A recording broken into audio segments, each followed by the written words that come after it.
runners, I want to help you plan the training for your next marathon. My 4-phase system solves a problem I consistently see where runners are wasting their most crucial training time within the build up towards a marathon by poor or non-existent planning. By implementing training phases, you can break your training down into blocks, and that makes planning so much easier when compared to just staring at a calendar with 20 weeks ahead of you, having no idea what you should put where.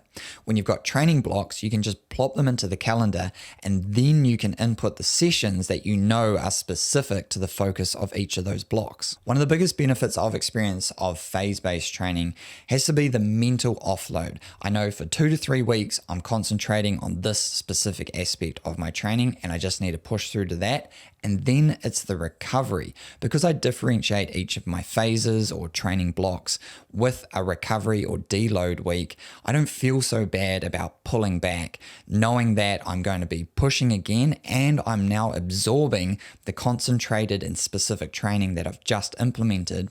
And it saves me from feeling like I just need to keep pushing through until I can get to my taper and finally rid myself of this tiredness and drag of training, which honestly, from experience, is never a good place to be in and generally doesn't result in very good race performances. From here, I'm going to break down my 4 marathon training phases, where you should place them in your calendar and what training you should do within them. And we're going to start in reverse order because you should always start at your race and work backwards when planning your training. Let's get into it. We're starting with the race phase, which is the final 4 weeks of training. I'm going to break down each of these 4 weeks, which I'm not going to do for all the other phases because they are kind of repetitive in their weekly structure, whereas each of these 4 weeks is going to be very unique in your taper and your final workout leading into your marathon.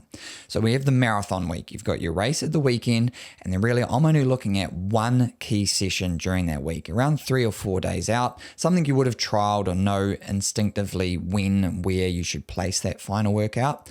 I'm looking at about 2 times 10 minutes, just above marathon pace, so kind of like half marathon pace, with some 30-second to 1-minute strides just for priming that metabolic engine and some muscle activation. The specifics of your training, I mean, at this stage, it doesn't matter. We're just trying to not do too much and stay metabolically and mechanically active.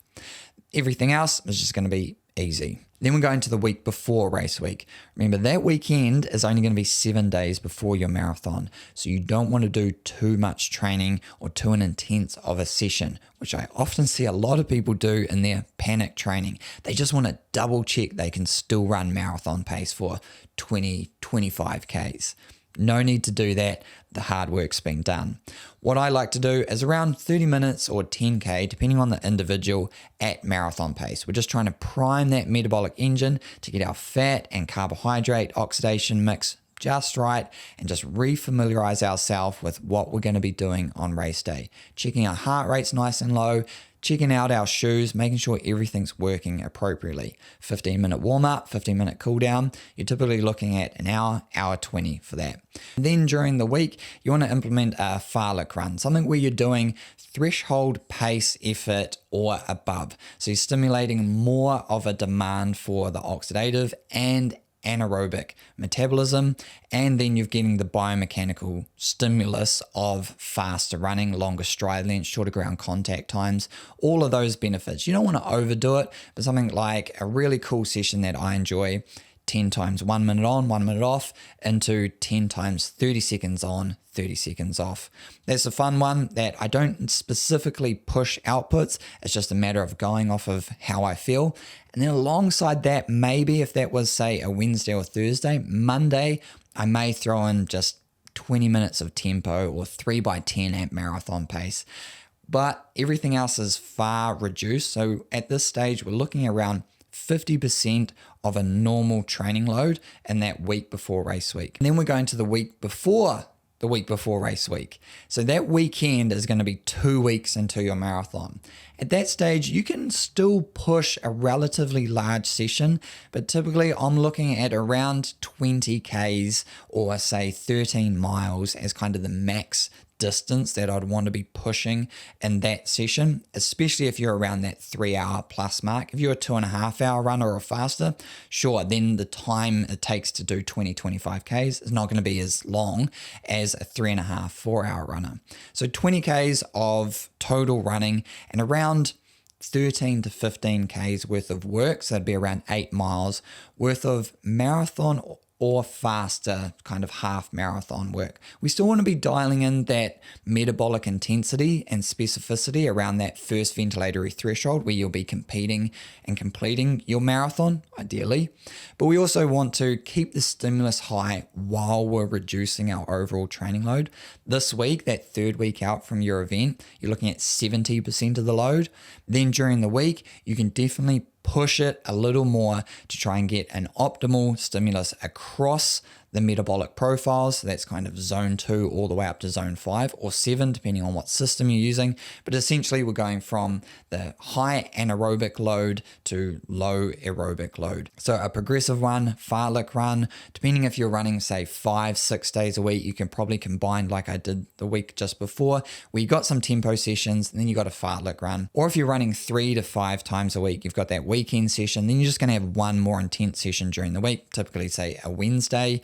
And what you want to do there is just a mixed intensity. So you do a couple of Ks, maybe 1.5 miles worth of threshold works, that's half marathon 10K, and then you'll throw in some 1 minute at 5K efforts. Everything's got plenty of recovery because we're not forcing a fitness adaptation. We're just trying to maintain freshness and form through this week because we've also just come off the 4th week of training. So that is 1 month out, and that weekend is going to be 3 weeks before your key marathon, and that is going to be your banger. That's where I like to set the biggest, baddest marathon session on top of the biggest, baddest week of your training. So it is peak 110% of training load, and from there, we're really stepping it down into our taper. That workout is really going to be specific to a lot of people, depending on how you've built into your marathon, but it's going to be around 20 miles, maybe 18 to 20 miles. So 30, 32 Ks worth of marathon effort or faster. So a progressive is the classic. You're going to start just below marathon or goal marathon pace or power output, keeping an eye on heart rate and progressing to seeing what you have left at around that 18-mile mark, pushing through to 20. So that'd be around 30 Ks, pushing through to 33, and then shutting it down. That is going to give us the best indication of how we've tracked through our training and what we're going to be able to do on race day. Leading into that final big week of training is going to be your prep phase. So for the prep phase, we've got the 4 weeks before race phase. You could do 3 weeks, you could do 5 weeks. For the bell curve, 4 weeks typically works the best, where you got 3 weeks of training and then 1 week of an adaptation or deload week. And that week, that 4th adaptation week, would be leading into that big banger week of your final 4 race phase weeks, so that you're absolutely optimally prepped and recovered to smash yourself for a week and then taper down. The preparation phase in my system is designed exactly how the name suggests, to prepare you for the marathon. Due to the high value of the training sessions you're going to do within the preparation phase, it's important to take into account all your other time commitments when planning your training so you can ensure that these workouts get done. The target for the preparation phase is going to be marathon intensity specific workouts. These are going to be 20 to 30 Ks, 12 to 18 miles worth of marathon work, and they're going to be broken down in various formats. Marathon intensity for most runners is going to be 88% to 95% of your lactate threshold, pace, or power. Heart rate is definitely going to be valuable for the first, say, 10 to 15 Ks, around an hour or so. But after that point, especially in training, when we're dealing with fatigue, we're dealing with a lack of hydration because we don't have access to all the aid stations during our long runs, then you may find heart rate is 5 beats higher than you'd like after that initial 10, 15K 1 hour mark. Heart rate is something I like to use as a secondary metric to keep yourself in check in the early stages of these bigger workouts, but pace or power is going to be the primary metric. During these workouts, we're trying to build efficiency and conditioning at marathon effort. So slowing down because your heart rate went 5 beats too high isn't going to give us the best specificity and stimulus for these workouts in preparation for your marathon. Now, that's not to say that your heart rate can just skyrocket and you can just let it go off the boil.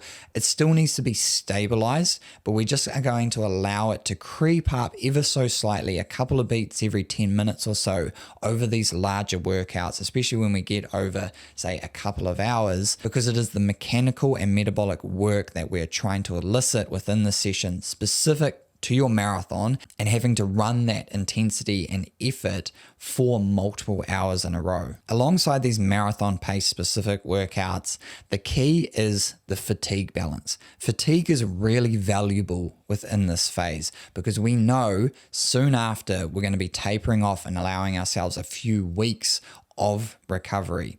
To keep that fatigue balance in check, I like to use threshold workouts during the week.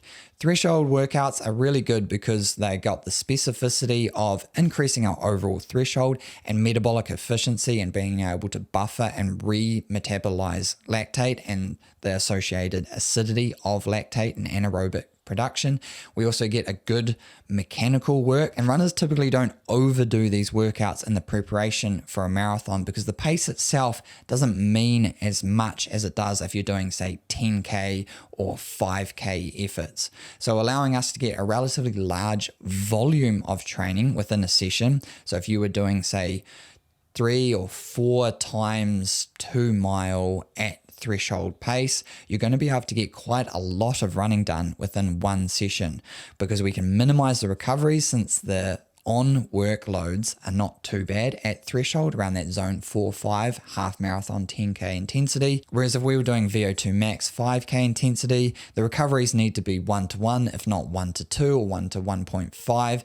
And so we're not getting as much running done within the session because a lot of it is recovery and the work is maybe 15-20 minutes compared to 40 or 50 minutes. To get more into the specifics of these workouts, we're looking at 95 to 105% of your lactate threshold, pace or power. Again, heart rate as a kind of a reference, but it's going to be too slow to monitor over shorter durations or these intensities from my experience. And we're looking around 30 to 60 minutes of total threshold work. What about speed work? Should I do any speed work during this preparation phase? For most runners, I see it's stamina and conditioning that's holding them back in a marathon. And implementing speed work within this, say, 4-week to 8-week out window, the preparation phase, I find it increases too much risk of injury and burnout when you're doing these speed workouts alongside the very high mileage, high volume work of the marathon specific session at the weekend, and then these high volume threshold sessions during the week. If you're a high mileage runner hitting 140, 160 Ks, so around 90, 100 miles per week, you might be able to implement a bit of a fartlek speed session or some longer strides.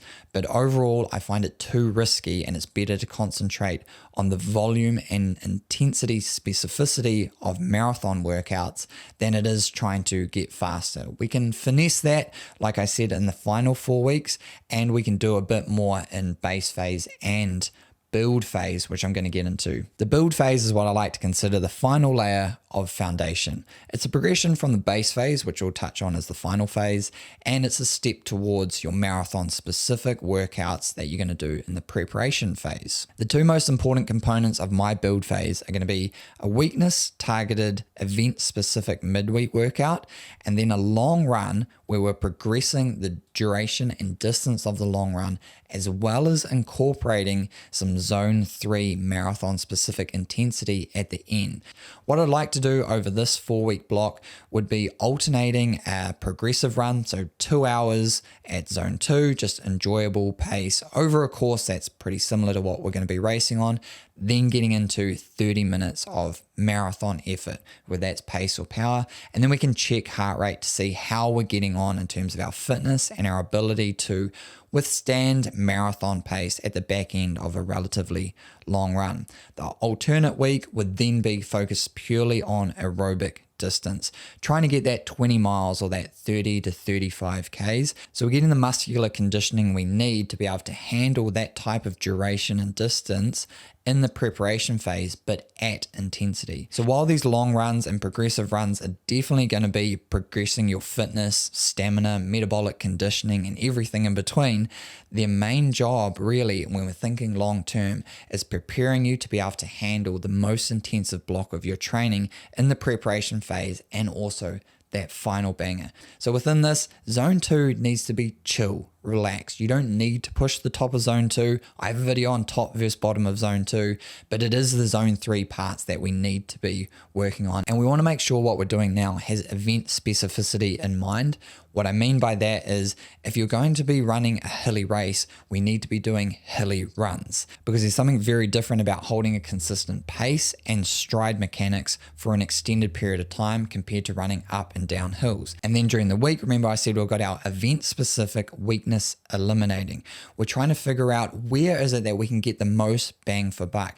Are you just not getting on top of your marathon speed by 5 seconds or so? Then speed is going to help you in terms of your overall running economy, and it's going to be allow you to just increase your comfort at your race speed. Even if the fitness and the threshold and the conditioning is all there, some speed is going to help you overall in your running economy and comfort at slower speeds. But if speed's not the issue, it could be strength, it could be threshold, it could be stamina. And so we need to design a session that's going to target both the specifics of the event and how your weakness fits into that event. Alongside those two workouts, it's pretty much all going to be aerobic running for the majority of people.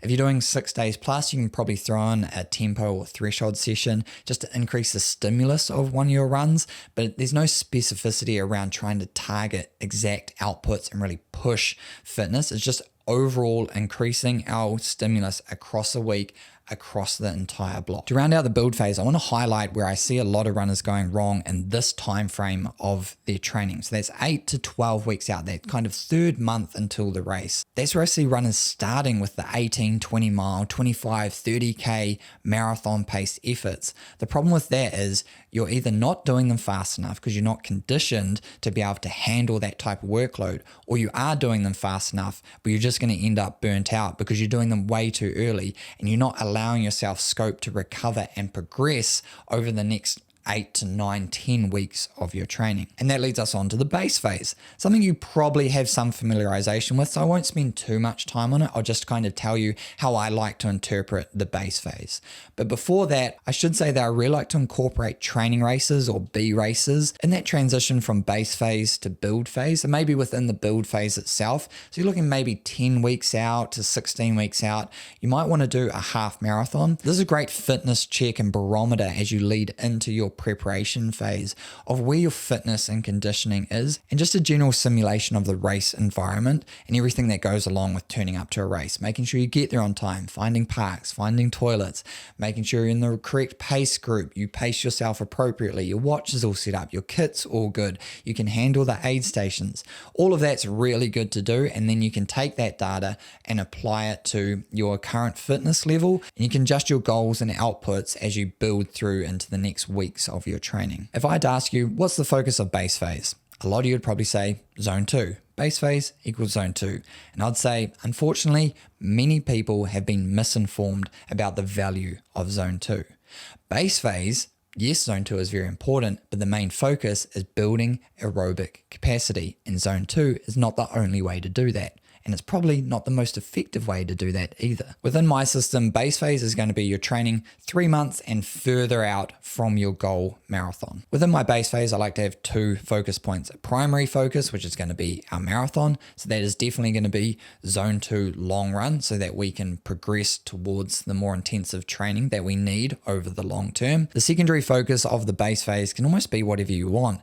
And that's why I like to use those training races or B races in the transition from base phase to build phase because it gives us the opportunity to target some specificity within our training, keep ourselves engaged, and also experiment with different loading profiles and training schedules so that by the time we get to that crux point of the build phase and beyond, we've got a pretty clear idea about what we can handle each week and what are our signs of where we need to pull back and when. Though it's important to keep in mind that this is going to be the secondary focus. The primary focus is still going to be building aerobic capacity and muscular conditioning towards your marathon. So it's zone 2 running as the primary, and then the secondary is going to be something that allows you to stay engaged in your training and just overall enjoy your running so that when we get to the build phase, we're physically fit and conditioned and mentally ready for the next 12 weeks of hard work. And those are my 4 marathon training phases. The only marathon training phases I think you're going to need so that you can implement and plan your marathon to success. Alongside this, I think you should check out the marathon long run pace video I have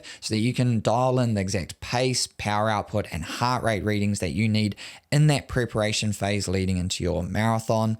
And other than that, you can check out what I get up to in my training on my Strava, and I'll see you guys on the next one.